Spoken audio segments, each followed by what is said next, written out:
नमस्कार दोस्तों, हमारे YouTube चैनल स्टडी पॉइंट में एक बार आपका फिर से स्वागत है। दोस्तों, यदि आप हमारे चैनल पर नए हैं तो आप हमारे चैनल को सब्सक्राइब कर लीजिए और बेल आइकन को दबाना ना भूलिए, जिससे आपको लेटेस्ट अपडेट मिलती रहे। दोस्तों, आज का वीडियो मुख्य रूप से इनकम टैक्स एंड अकाउंट्स पर रिलेटेड है। इसमें हम जानेंगे कि इनकम टैक्स होता क्या है, इसकी उत्पत्ति कहाँ से हुई, और इसमें कुछ इम्पोर्टेंट्स वर्ड्स हैं जो हम इनकम टैक्स एक्ट के अंतर्गत जानेंगे और समझेंगे। तो आइए दोस्तों, वीडियो स्टार्ट करते हैं। दोस्तों, यदि आपको वीडियो अच्छा लगेगा तो आप वीडियो को लाइक करिएगा और अपने दोस्तों के पास ज़रूर शेयर करिएगा। तो सबसे पहले हम देखते हैं कि इंट्रोडक्शन ऑफ इनकम टैक्स।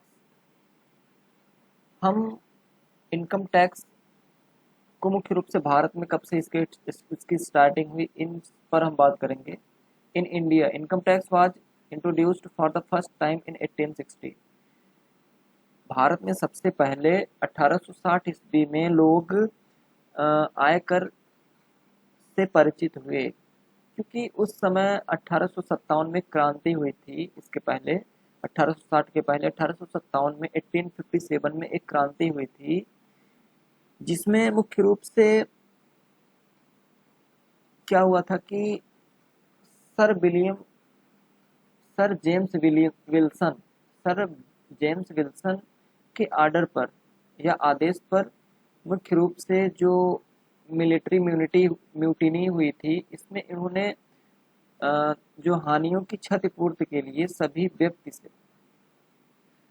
कर वसूल की थी। जो 1857 में क्रांति हुई, उसमें जो मिलिट्री म्यूटिनी हुई, उसमें जितने भी लॉसेस हुए थे उसकी क्षतिपूर्ति के लिए सर जेम्स विल्सन ने इन्होंने क्या किया कि लोगों से उनके आय पर मुख्य रूप से कर की वसूली की। उसके बाद इसमें समय समय पर कुछ परिवर्तन होते गए और अलग से एक इनकम टैक्स पास हुआ 1886 में। उसके बाद फिर 1886 के बाद आयकर जो था, उसके बाद 1918 में, 1918 में, उसके बाद 1922 में अलग अलग इनकम टैक्स पास किए गए। फिर जो एक्ट था वो मुख्य रूप से 1956 में पास हुआ, क्योंकि जब इनकम टैक्स एक्ट नहीं था उसके पहले जितने भी इनकम टैक्स बनाए गए, आयकर की कुछ प्रावधान बनाए गए थे, उसमें क्या हुआ था कि टैक्स की चोरी हो रही थी। इसके लिए लोग अपने हिसाब से टैक्स की वसूली कर रहे थे। इसलिए 1956 में क्या हुआ कि अलग से एक इनकम टैक्स एक्ट पास कर दिया गया, जिसका नाम था इनकम टैक्स एक्ट 1961। 1956 में न्यू इनकम टैक्स पास किया गया, लेकिन उसके बाद मुख्य रूप से इसमें कुछ परिवर्तन करके इसे 1961 में पास कर दिया गया और 1 अप्रैल 1962 में यह पूरे भारत में लागू कर दिया गया। ठीक। और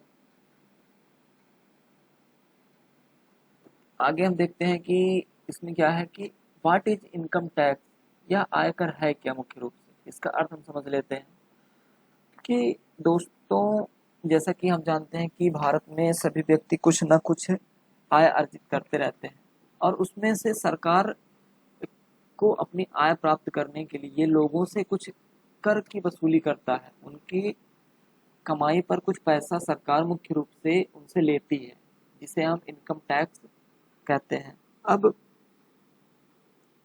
हम समझते हैं कि इसकी एक मीनिंग देख लेते हैं। इनकम टैक्स आय पर लगने वाला एक वार्षिक कर है। इट इज यह मुख्य रूप से किसी करदाता द्वारा वर्ष भर में कमाई गई किसी भी करदाता द्वारा वर्ष भर में कमाई गई उसकी प्रत्येक कर योग्य आय पर लगाया जाता है और जिसका निर्धारण आयकर अधिनियम इंडियन इनकम टैक्स एक्ट 1961 के अंतर्गत जो भी निर्धारित किए गए हैं, उस हिसाब से इनकम टैक्स का रेट जो है वो निर्धारित किया जाता है कि किस कितनी आय तक कमाने वाले व्यक्तियों पर क्या टैक्स लगेगा, कितने परसेंट उनको टैक्स पेमेंट करना होगा, इस हिसाब से इनकम टैक्स एक्ट 1961 में जो प्रावधान दिए गए हैं उसके अंतर्गत किया जाता है। अब दोस्तों हम देखते हैं कि आयकर से संबंधित कुछ महत्वपूर्ण पॉइंट। इसमें पहले क्या है कि इनकम, आय क्या होती है। इनकम टैक्स एक्ट 1961 में के सेक्शन 2 सब सेक्शन 24 में कहा गया है कि इनकम मीन्स मनी और मनी इज वर्थ रिसीव्ड, कि मुद्रा या मुद्रा से में तुल्य जो भी हम प्राप्त करते हैं वह हमारी इनकम है।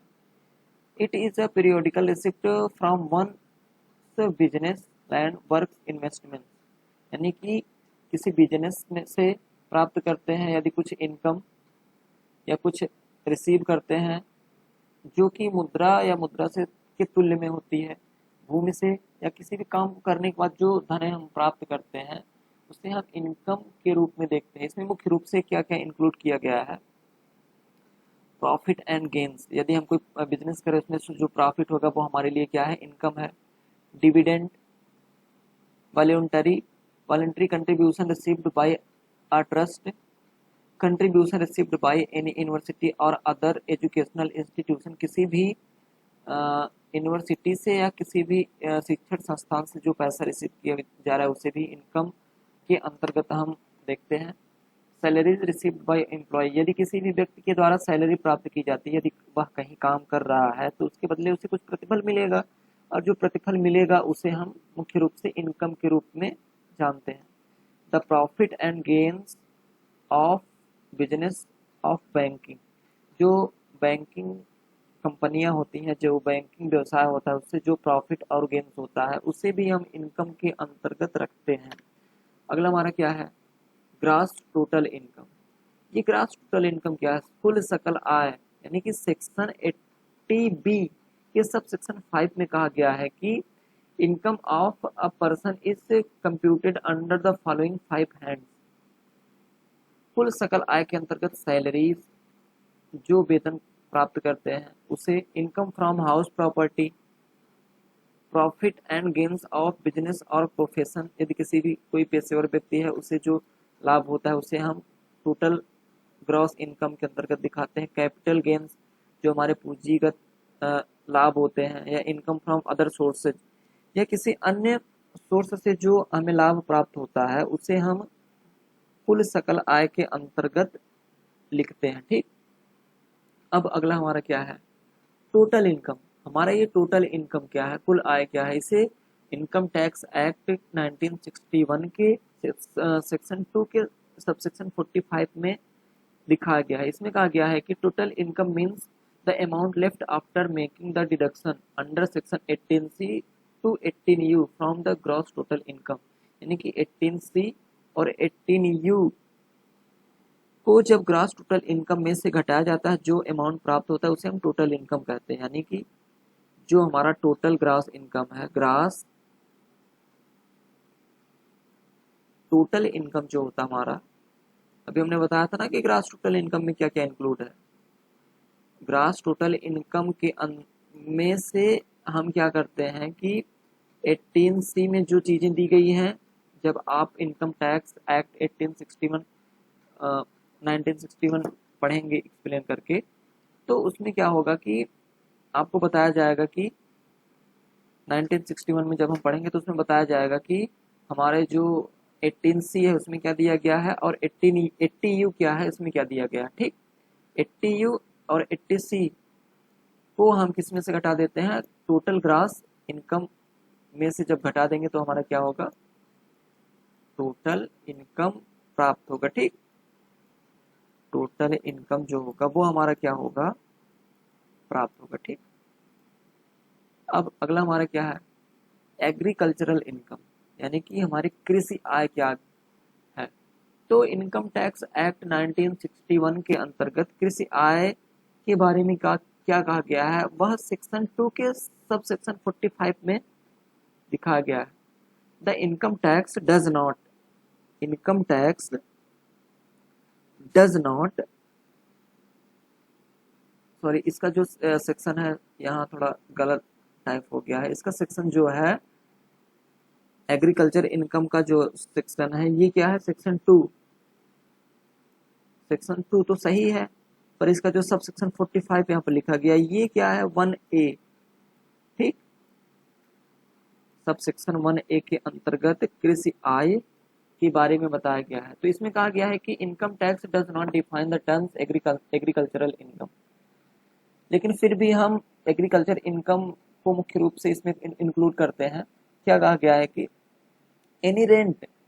एनी रेंट और revenue derived from land that is situated in India and is used for agricultural purpose, यानी कि भारत में जो भी भूमि विद्यमान है उस पे यदि कोई भी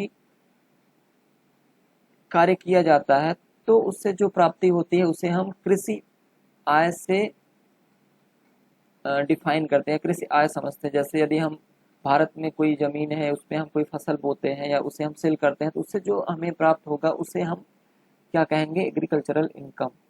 any income derived from farm house, any income from cultivator, any income derived from such land by sale by a cultivator of the produce raised by him. ठीक, यानी कि इतनी सारी चीज़ों को हम, इतनी सारी चीज़ों से जो हमारी इनकम होगी उसे हम एग्रीकल्चरल इनकम के अंतर्गत रखते हैं। ठीक, अगला हमारा क्या, कैजुअल इनकम, आकस्मिक आय। ये आकस्मिक आय होती क्या है, इसे हम इनकम टैक्स एक्ट 1961 के सेक्शन 2 सब सेक्शन 24 उसके सब सेक्शन 9 में हम देखते हैं। इसे हम कहते हैं कि ऐसी आय जो बार बार न होने वाली प्रकृति की होती है तथा जो संयोगवश किसी कारणवश या किसी आशा से प्राप्त हो गई हो उसे हम आकस्मिक आय कहते हैं। ठीक, जैसे कि विनिंग फ्रॉम लॉटरीज, मान लेते हैं कि लॉटरी हमारी लग गई, उसमें से जो रकम हमने जीती उसे हम क्या कहते हैं, casual income. Winning from cross puzzles, यदि हम कोई गेम खेल रहे हैं उसमें से जो क्या कहते हैं कि जो हमें इनकम प्राप्त हुई। विनिंग फ्रॉम रेसेज, कोई भी हम रेस कर रहे हैं, कोई भी दौड़ कर रहे हैं उसमें से यदि हमें कोई पुरस्कार या जो भी मिलता है उसे हम क्या कहते हैं, casual income. Winning from card games, कभी कभी लोग पत्ती खेलते हैं ना, उसमें जो भी कुछ लोग पैसे लगा कर खेलते हैं तो उसमें जो आय होती है वो हम कैजुअल इनकम के अंतर्गत रखते हैं इनकम टैक्स एक्ट 1961 के सेक्शन 2 सब सेक्शन 24 में। विनिंग फ्रॉम गैम्बलिंग, ठीक, जुआ में भी कभी कभी लोग पैसा लगाते हैं और जो जीत जाते हैं तो वो इनकम जो होती है वो हमारी क्या होती है, कैजुअल इनकम। अगला हमारा क्या है, पर्सन। इनकम टैक्स एक्ट 1961 के सेक्शन 2 के सब सेक्शन 31 में कहा गया है कि हम किसी भी an individual person, a Hindu undivided family, a company, a firm, a local authority, इन सारे लोगों को हम पर्सन के अंतर्गत इंक्लूड करते हैं। यदि कोई व्यक्ति है, नेचुरल पर्सन है तो उसे हम पर्सन, कोई व्यक्ति है उसे हम नेचुरल पर्सन के अंतर्गत देखते हैं तो वह हमारा इनकम टैक्स एक्ट के अंतर्गत पर्सन होगा। चाहे वह हिंदू अनडिवाइडेड फैमिली हो, हिंदू अविभाजित परिवार हो। हिंदू अविभाजित परिवार हम उसे कहते हैं कि जिसमें कोई किसी भी व्यक्ति के परिवार के सभी सदस्य मिलकर कोई उद्योग करते हैं या कोई काम करते हैं तो उसे हम हिंदू अनडिवाइडेड फैमिली के अंतर्गत समझते हैं, उसे हम कहते हैं। अ कंपनी, जो भी कंपनीज एक्ट के अंतर्गत रजिस्टर्ड होती हैं। अ फर्म, कोई भी व्यावसायिक फर्म होती है, बिजनेस फर्म्स होती हैं, जैसे वह कोई सीए फर्म हो या फिर कोई और हो या पार्टनरशिप फर्म हो तो उसे हम क्या कहते हैं कि पर्सन के अंतर्गत हम इंक्लूड करते हैं। ठीक, अगला हमारा क्या, एसएससी। एसएससी यानी कि करदाता, क्योंकि इनकम टैक्स जब हम पढ़ रहे हैं तो उसमें करदाता तो होगा ही। एसएससी करदाता यानी कि करदाता मुझे कहते हैं जो कर देता है। इसे हम सेक्शन 2 के सब सेक्शन 7 में हम देखेंगे। SSC means a person by whom any tax और any other sum money is payable. करदाता हम उस व्यक्ति को कहते हैं जो किसी भी टैक्स का पेमेंट करता है। डीम्ड एसएससी, माना हुआ करदाता। ठीक, इसे हम कहते हैं माना हुआ करदाता। अब पर्सन लाइबल टू पे टैक्स, पेनाल्टी, इंटरेस्ट एक्सेट्रा। यानी कि कभी कभी होता है कि जो व्यक्ति कर को भुगतान करने के योग्य होता है या कोई वह पेनाल्टी देता है या इंटरेस्ट पे करता है तो उसे हम एसएससी कह सकते हैं। ठीक, इसमें एसएससी इन डिफॉल्ट के अंतर्गत इनको हम रख सकते हैं। ठीक, अब अगला हमारा क्या है कि असेसमेंट ईयर क्या होता है। ये जो कर निर्धारण वर्ष होता है ये क्या होता है, इसे भी हम इनकम टैक्स एक्ट 1961 के सेक्शन 2 के सब सेक्शन 9 में देखेंगे कि ये असेसमेंट ईयर होता क्या। Assessment year means the period of 12 month commencing on the first day of April every year. क्योंकि हम जानते हैं कि हमारा फाइनेंशियल ईयर जो होता है वह 1 अप्रैल से स्टार्ट होता है, तो हमारा जो कर निर्धारण वर्ष है एक वित्तीय वर्ष होने के नाते हम कर का निर्धारण भी 1 अप्रैल से ही करते हैं, जिसकी अवधि 12 महीने की होती है। ठीक, 12 महीने की अवधि को हम निर्धारित करते हैं। प्रत्येक करदाता क्या होता है कि प्रत्येक करदाता गत वित्तीय वर्ष की आय पर, यानी कि जो पिछले वर्ष कमाई जा चुकी है, कोई भी करदाता जो वह पिछले वर्ष आय कमा चुका है उस पर जो कर का भुगतान करता है और उस कर के भुगतान करने के लिए जो समय निश्चित की गई है उसे हम कर निर्धारण वर्ष कहते हैं। ठीक, अगला हमारा क्या है प्रीवियस ईयर। ये गत वर्ष क्या है, इसे हम सेक्शन 3 में देखेंगे। Previous year means the financial year immediately preceding the assessment year. इसे हम कह सकते हैं कि गत वर्ष, कभी कभी गत वर्ष और हमारा जो है असेसमेंट ईयर दोनों एक ही हो सकता है, क्योंकि गत वर्ष हम उससे कहते हैं कि जो पिछले वर्ष हमने आय, जिस वर्ष में हमने आय कमा चुकी होती है उसे हम कहते हैं कि previous year. It is mandatory for all SSC to follow financial year 1 April to 31 March as previous year for income tax purpose. अब एक इसके अंतर्गत और भी सारी चीजें इंक्लूड की गई हैं। प्रीवियस ईयर के अंतर्गत हम क्या देखते हैं कि भारत को छोड़कर जाने वाले व्यक्तियों के लिए भी ये क्या होता है कि जो हमारा इसमें हमने बताया कि प्रीवियस ईयर और असेसमेंट ईयर एक ही होता है, तो इसके बारे में हम कह रहे हैं कि जो एक भारत को छोड़कर जाने वाला व्यक्ति होता है उसके लिए असेसमेंट ईयर और प्रीवियस ईयर एक ही हो सकता है। ठीक, इसके साथ साथ अगला क्या है मैक्सिमम मार्जिनल रेट, अधिकतम सीमांत दर। इसे हम सेक्शन, इसमें भी सेक्शन सॉरी गलत लिखा गया है, सेक्शन 2 के सब सेक्शन 29 सी में इसको दिखाया गया है। ठीक, मार्जिनल मैक्सिमम मार्जिनल रेट, अधिकतम सीमांत दर ये होती क्या है। इससे आशय क्या है कि संबंधित वित्तीय वर्ष में क्या होता है कि संबंधित वित्तीय वर्ष में आय की उस दर से है जिसमें एक व्यक्ति क्या करता है कि आय के सर्वोच्च खंड पर लागू होता है। ठीक, इसमें आयकर की उस दर से है, किसी वित्तीय वर्ष में आयकर की उस दर से है जो मुख्य रूप से किसी व्यक्ति पर लागू होता है। यह क्या होता है कि यह जो हमारा असेसमेंट ईयर होता है इसमें आयकर की अधिकतम दर क्या होती है 30%। ठीक, असेसमेंट ईयर जो होता है इसके अंतर्गत हमारे आय की अधिकतम दर कितनी हो सकती है 30%। यही हमारा क्या है मैक्सिमम मार्जिनल रेट। ठीक, अगला हमारा इसमें क्या है परमानेंट अकाउंट नंबर, जिसे हम पैन नंबर या पैन कार्ड कहते हैं ना, पैन कार्ड लोग बनवाते हैं 18 ईयर के अबव होने के बाद। इसे हम इनकम टैक्स एक्ट 1961 के अंतर्गत हम सेक्शन 39 में हम देखते हैं। ठीक, 139A के अंतर्गत। अब क्या है इसमें हम देखेंगे कि परमानेंट अकाउंट नंबर होता क्या है?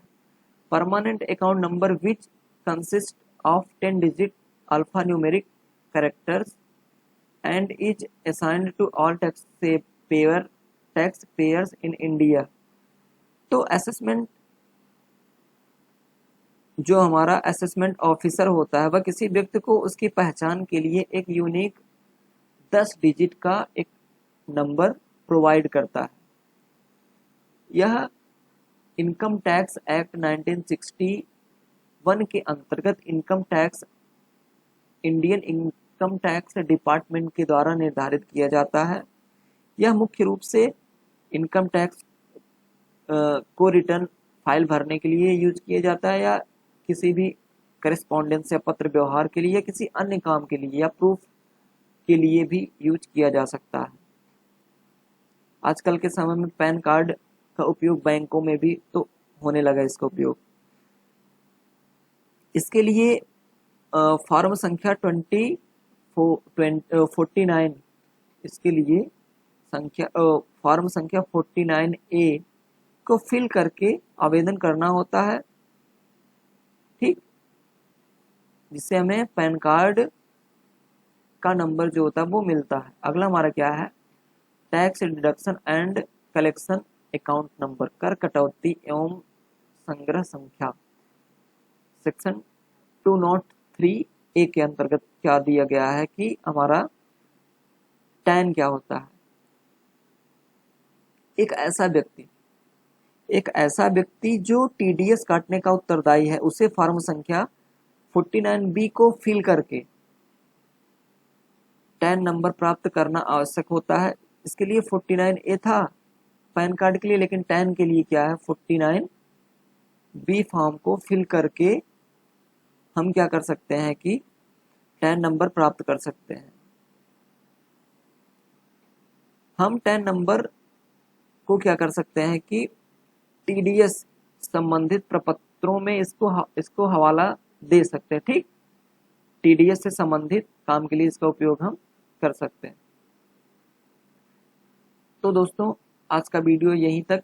अगर आई होप आपको अच्छे से समझ में आ गया होगा तो आप वीडियो को लाइक करिए और कमेंट करके हमें बताइए कि आपको वीडियो कैसा लगा, और यदि अच्छा लगा हो तो अपने दोस्तों के साथ भी उसको शेयर करिए, और हमारे चैनल को सब्सक्राइब कर लीजिएगा, इसको मत भूलिए, और बेल आइकन को दबाना भी ना भूलिएगा। धन्यवाद।